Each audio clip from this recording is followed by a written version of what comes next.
खबर ॾींदासीं हालाणी मुअज्जब अली लाशारी जी ख़बर मूजिब हालाणी सिंधी अदबी संगत मरकज़ पारां बैरिया टाउन खिलाफ़ सिंधी माण्हुनि जे क़दीमी वसंदनि खे डराइण खिलाफ़ ॾिनल कॉल ते हालाणी में भी कलम धणियुनि साफ़िन शाइरनि सान्यावंदनि धुरियुनि सिंधी अदबी संगत शाख हालाणी पारां काज़ी फैज़मंद पार खां हथ में पली कार्ड खणी निकिरण उस में बैरिया टाउन मलक रियाज़ ऐं उनजे साथियुनि खिलाफ़ उपॾियारींदड़ नारा हणंदे रैली कढी जेका पीर लखियारी गेट वटि पहुती जिते सिंधी अदबी संगत शाख हालाणी जे सेक्रेटरी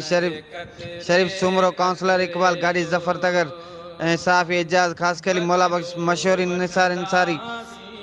शाहिद चांडियो वकार ख़ासकली रज़ा कंबो मुशरफ मेमून ज़ाहिद मला मौला बख्श चन्ना कुर्बान अली जोकिया ऐं ॿियनि जी अॻवानी में शहरनि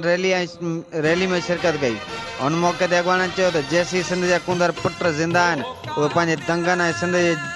चपे चपे जी हिफ़ाज़त कंदा। सिंध जे गद्दारनि खे कॾहिं बि बख़्श न कयो वेंदो। हिननि चयो त रियाज़ मलक जे पोयां पीपी हुकूमत आहे जेका सिंध जे सदियुनि खां आबाद ॻोठनि खे ड्राए पट करे सिंध जो सौदो करे रियाज़ मलक खे विकिरो करे रही आहे। सिंध जे गद्दारनि खे तारीख़ कॾहिं बि माफ़ न कंदी। हुन चीफ जस्ट ऐं अदलिया खां घुर कई त बेगुनाह माण्हुनि खे तशदद जो निशानो बणाईंदड़ क़ुवतनि ख़िलाफ़ सख़्त खां सख़्त क़दम खणी फौरी तौर ते गिरफ़्तार करे सख़्त खां सख़्त